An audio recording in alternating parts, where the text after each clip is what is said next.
بسم اللہ الرحمن الرحیم۔ السلام علیکم ناظرین، تاریخ کی دنیا میں خوش آمدید۔ مجھے ڈاکٹر علی کہتے ہیں اور آج تاریخ کے جھروکوں سے ہم کربلا کے میدان میں امام حسین علیہ السلام کے زیر استعمال گھوڑے شریم مرتجز کی تاریخ آپ کے سامنے پیش کریں گے کہ یہ گھوڑا کب اور کہاں سے امام حسین علیہ السلام تک پہنچا۔ ویڈیو کی تفصیل میں جانے سے پہلے ہمارے چینل کو سبسکرائب کیجئے اور بیل آئیکن کو ضرور دبا دیجئے تاکہ ہماری آنے والی ویڈیوز سب سے پہلے آپ تک پہنچ سکیں۔ ناظرین، یمن کے بادشاہ بازان حضرت محمد صلی اللہ علیہ وآلہ وسلم کی بہت زیادہ عزت و تکریم کرتا تھا۔ جب آپ صلی اللہ علیہ وآلہ وسلم نے 6 ہجری میں اس کو اسلام قبول کرنے کا دعوت نامہ بھیجا تو اس نے فوراً اسلام قبول کر لیا۔ جناب بازان کا اسلام قبول کرنے کے کچھ عرصے بعد انتقال ہو گیا۔ ان کے انتقال کے چند دن بعد ان کے بڑے بیٹے شہر بن بازان کو تخت یمن پر بٹھا دیا گیا تو اس نے اپنی تاج پوشی کی رسم میں شرکت کے لیے ایک دعوت نامہ آپ صلی اللہ علیہ وآلہ وسلم کے نام لکھا۔ نبی پاک صلی اللہ علیہ وآلہ وسلم نے حضرت علی علیہ السلام کو فرمایا کہ آپ یمن کے نئے بادشاہ کی تاج پوشی کی رسم میں ہماری جگہ چلے جائیں۔ آپ صلی اللہ علیہ وآلہ وسلم نے حضرت علی علیہ السلام کے ساتھ ابو موسیٰ اشعری، معاذ بن جبل اور خالد بن ولید کو روانہ کیا۔ جب مولا علی علیہ السلام یمن پہنچے تو شہر بن بازان نے خود آ کر آپ کا استقبال کیا اور آپ کو محل میں لے گیا۔ حضرت علی علیہ السلام نے تقریباً 7 دن تک یمن میں قیام کیا اور اہل یمن کو دین اسلام کی تعلیمات اور اسلامی رسوم و رواج کے متعلق آگاہی دی۔ 7 دن کے بعد جب آپ علیہ السلام نے یمن سے رخصتی کا کہا تو یمن کے بادشاہ نے آپ کی خدمت میں بیش قیمت تحائف پیش کیے۔ ان تحائف میں خوبصورت گھوڑی بھی شامل تھی۔ ناظرین، ملک یمن اعلیٰ نسل کے گھوڑوں کے حوالے سے آج بھی پوری دنیا میں مشہور ہے۔ گھوڑی جب حضرت علی علیہ السلام کے سامنے لائی گئی تو آپ گھوڑی کو دیکھ کر خوش ہوئے اور کہا اس کا نام کیا ہے؟ بادشاہ نے کہا اس گھوڑی کا نام مجلی ہے۔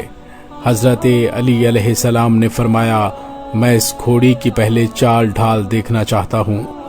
بادشاہ نے غلام سے کہا کہ گھوڑی پر بیٹھو اور اس کو تھوڑی دور تک لے کر جاؤ۔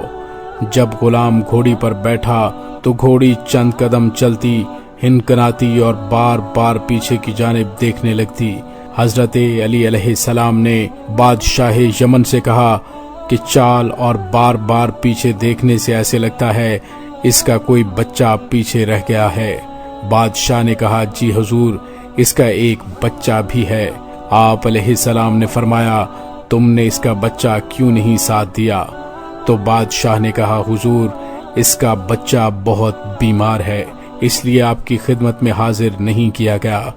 مولا علی علیہ السلام نے فرمایا اس کے بچے کو کیا بیماری ہے، ہمیں تفصیل بتاؤ۔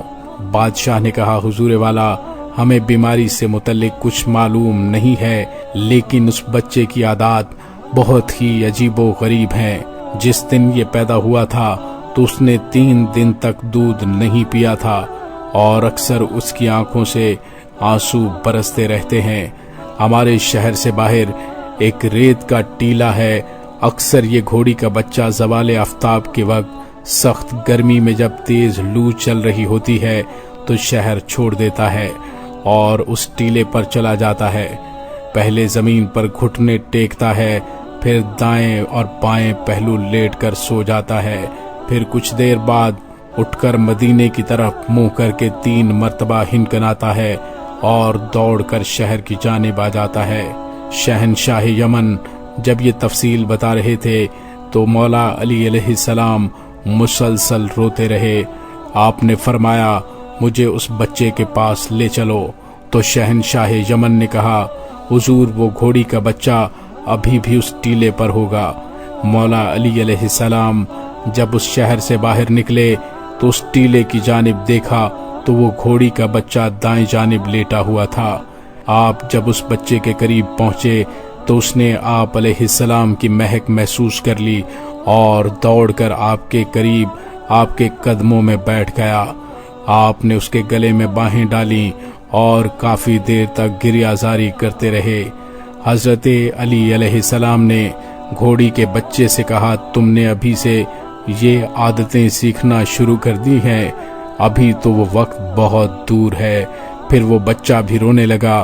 شہنشاہ یمن یہ سارا منظر دیکھ کر حیران رہ گیا۔ حضرت مولا علی علیہ السلام نے شہنشاہ یمن سے پوچھا، اس کا نام کیا ہے؟ تو شہنشاہ نے جواب دیا، اس کا نام مرتجز ہے۔ حضرت علی علیہ السلام نے کہا، شہر بن بازان، ہم اس بچے کو بھی ساتھ لے کر جانا چاہتے ہیں۔ شہنشاہ نے کہا، حضور، اس ملک کی ہر چیز آپ کی ہے، جو دل چاہے ساتھ لے جائیے۔ مولا علی علیہ السلام نے فرمایا، شہر بن بازان، ہم آپ کی عزت افزائی کے شکر گزار ہیں۔ چنانچہ ناظرین، مولا علی علیہ السلام اس گھوڑی اور بچے کو مدینہ ساتھ لے آئے۔ جب امام حسین علیہ السلام کو اپنے والد گرامی کی مدینہ پہنچنے کی اطلاع ملی تو آپ فوراً مولا علی علیہ السلام کے پاس پہنچے اور کہا، بابا، آپ میرے لیے ایک تحفہ لائے ہیں، وہ مجھے دے دیں۔ حضرت علی علیہ السلام نے ایک صحابی سے کہا کہ وہ گھوڑی مجلی ہمارے پاس لائیں۔ جب گھوڑی سامنے آئی تو اس کے ساتھ موجود مرتجز نے حضرت امام حسین علیہ السلام کو دیکھ کر دوڑ لگا دی اور آپ کے قدموں میں بیٹھ گیا۔ کبھی آپ کے قدموں پر سر رگڑتا اور کبھی آپ کے ہاتھوں پر اپنا منہ لگاتا تھا۔ ناظرین، مرتجز اور امام حسین علیہ السلام ایک دوسرے کو ایسے ملے جیسے ایک مدت سے بچھڑے ایک دوسرے کو مل رہے ہوں۔ تاریخ میں درج ہے کہ اس وقت مرتجز کی عمر 3 سال تھی اور یہی مرتجز تھا جس نے امام حسین علیہ السلام کی شہادت سے 58 سال قبل معلوم کر لیا تھا کہ میں کربلا میں امام حسین علیہ السلام کی سواری بنوں گا۔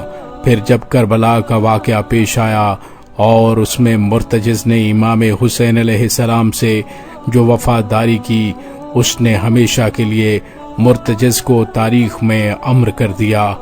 اور ناظرین، اسی مرتجز کو ذوالجناح کہا جاتا ہے۔ ذوالجناح کا مطلب ہوتا ہے 2 پروں والا، عربی میں جناح پر کو کہا جاتا ہے۔ اور کربلا میں جب امام حسین علیہ السلام آخری سجدہ ادا کر رہے تھے تو یہی مرتجز فوج یزید کی طرف سے برسنے والے تیروں کو اپنے کبھی دائیں طرف لے لیتا اور کبھی بائیں طرف۔ چاروں طرف دوڑ کر یہ مرتجز اپنے جسم پر تیر کھاتا رہا اور امام حسین علیہ السلام کو بچاتا رہا۔ جب آخری وقت میں مرتجز نے کوشش کی کہ امام حسین علیہ السلام کو خود پر سوار کر کے مقتل سے چلا جائے تو تب امام حسین علیہ السلام نے فرمایا، اے ذوالجناح، خیام کو لوٹ جا، میرا وقت آخر آ پہنچا ہے۔ ناظرین، مرتجز کی دونوں اطراف میں تیر اس طرح سے پیوست ہو چکے تھے جس طرح سے پر ہوتے ہیں، اسی وجہ سے مرتجز کو ذوالجناح کہا گیا۔ ناظرین، اس کے ساتھ ہی ڈاکٹر علی کو اجازت دیجیے۔ کروڑوں درود و سلام حسین ابن علی علیہ السلام اور ان کے جانثاروں پر۔